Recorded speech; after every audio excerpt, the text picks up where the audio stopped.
안녕하세요. 반갑습니다. 성장과 자기계발을 돕는 성공 파트너 눈꺼풀TV의 눈꺼풀 강사 양표호입니다.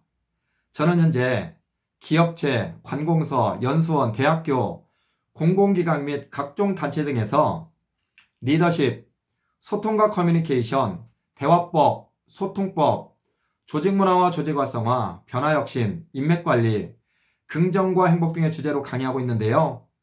오늘의 주제는 성공하는 리더들의 소통의 기술, 직원을 감동시키는 리더의 말입니다. 전할 내용이 많아 1편, 2편으로 나눠 이야기하겠습니다. 성공하는 리더들에게는 뭔가 다른 특별한 능력들이 있어요. 어떤 능력들이 있을까요?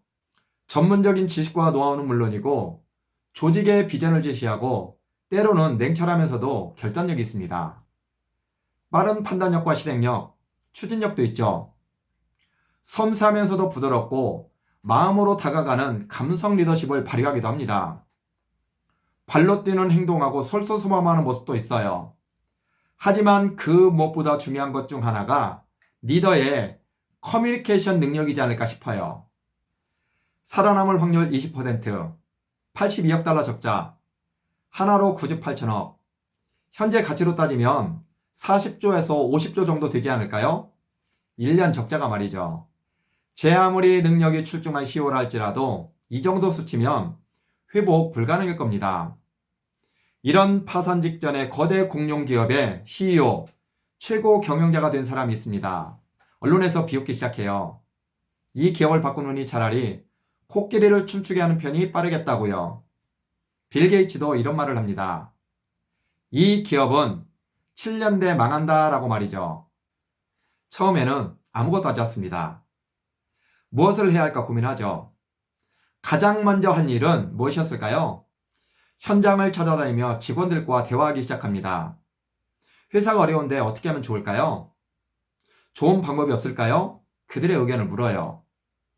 처음부터 직원들이 반응했을까요? 아닙니다.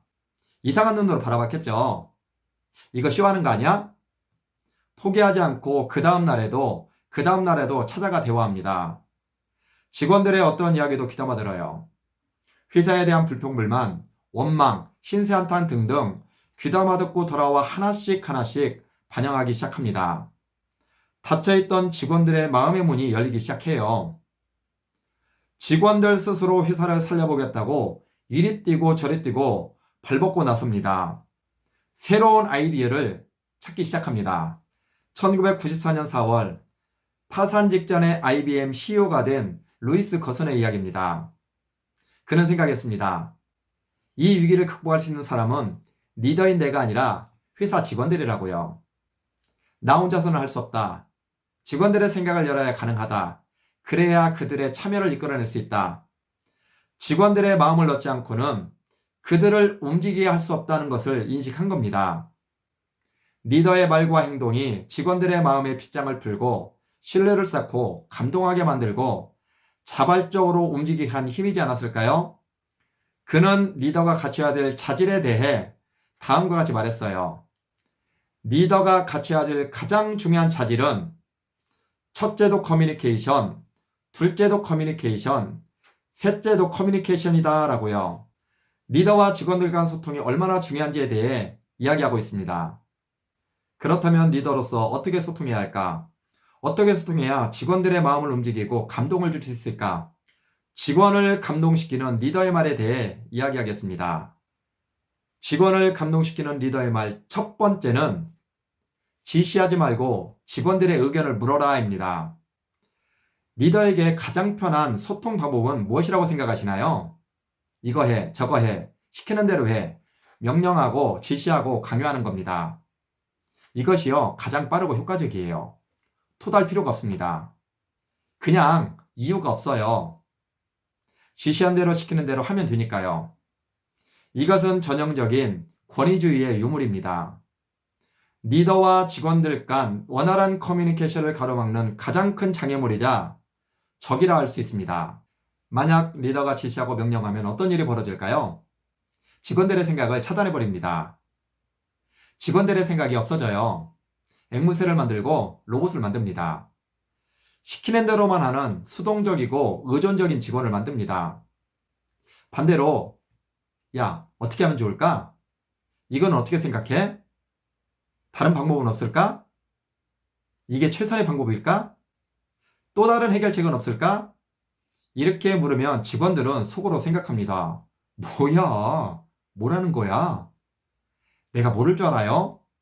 말하라고 해놓고 잘못 말하면 혼낼 거잖아요. 나 완전히 찍히는 거야. 차라리 입 다무는 게 나아. 라고 말이죠. 처음에는 반응이었습니다. 또 이런 방법은 익숙하지도 않죠. 말이 없다가 리더가 계속 시도하면 직원들도 점차 말하기 시작합니다. 생각을 열기 시작해요. 되는 방법을 찾습니다. 해결책을 찾아요. 팀장님, 아니 이건 이렇고요. 저건 저렇고요. 이것보다는 이 방법이 더 좋지 않을까요? 자기 생각을 말하기 시작합니다. 내 의견이 존중받고 있다고 느끼고 내 아이디어가 실제로 반영되고 있다고 느끼기 때문이죠. 직원들의 참여도와 실행력이 높아집니다. 업무 몰입도가 좋아져요. 생각의 문이 열리니까 차기력이 됩니다. 새로운 방법을 끊임없이 찾고 시도합니다. 스스로 생각하고 행동하는 자발적인 인재가 돼요. 장점만 있느냐? 아닙니다. 단점도 있어요. 시간이 많이 걸립니다. 리더의 인내심도 필요하죠. 지시하고 명령하면 가장 빠르고 효과적이니까요. 직원을 감동시키는 리더의 말 두 번째는 시도해봐입니다. 업무 진행하던 직원이 찾아와 이렇게 말합니다. 이거는 아닌 것 같고 이렇게 하는 게 좋지 않을까요? 얘 좀 봐라. 나도 다 생각이 있어서 시킨 건데 나를 우습게 보는 건가? 내 권위에 도전하는 건가? 살짝 당황스러울 수 있습니다. 그럼 어떻게 반응하는 것이 좋을까요? 권위주의를 버리셔야 해요. 야, 시키는 대로 해. 누가 네 생각 물어봤어? 라고 하지 마시고 그래 알았어. 그럼 시도해봐. 대신 시간이 그리 많지는 않아. 며칠까지 중간 보고 해줄래? 라고죠. 그리고 잊지 말고 직원이 시도한 것에 대해 느낀 점, 배운 점 등의 의견을 물어보셔야 합니다. 그래야 직원이 배울 수 있으니까요. 직원을 감동시키는 리더의 말 세 번째는 그럴 수 있어입니다. maybe, possible. 여러분은 무슨 뜻인지 다 아시죠? 아마도, 가능할지도, 그럴 수 있어라는 의미입니다. 이 말은 모든 가능성을 열어둔 것을 말해요. 직원이 터무니없는 말을 해도 그럴 수 있어 라고 말하는 것은 네 말이 괜찮은 아이디어일 수 있어. 좋은 아이디어일 수 있어. 충분히 토론해 볼 만한 가치가 있어 라는 뜻입니다. 그러기 위해서는 리더에게 무엇이 필요할까요? 오픈마인드가 무엇보다 중요합니다. 오픈마인드 한다는 것은 모두 다 다르다는 것을 인정하는 겁니다.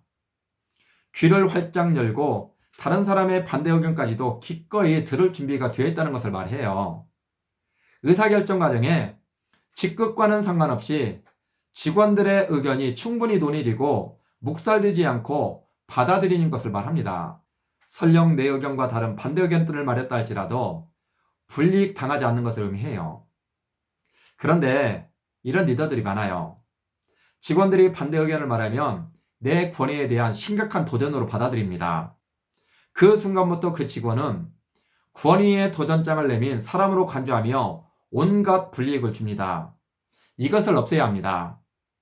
그래야 직원들의 생각을 열 수 있어요. 그렇지 않으면 직원들의 생각과 입을 열 수가 없어요. 설령 직원이 반대 의견을 말해도 maybe, 그럴 수 있어라고 얘기할 수 있어야 합니다. 지금까지 직원을 감동시키는 리더의 말 상편에 대해 이야기했습니다. 첫 번째는 지시하지 말고 직원의 의견을 물어보라입니다.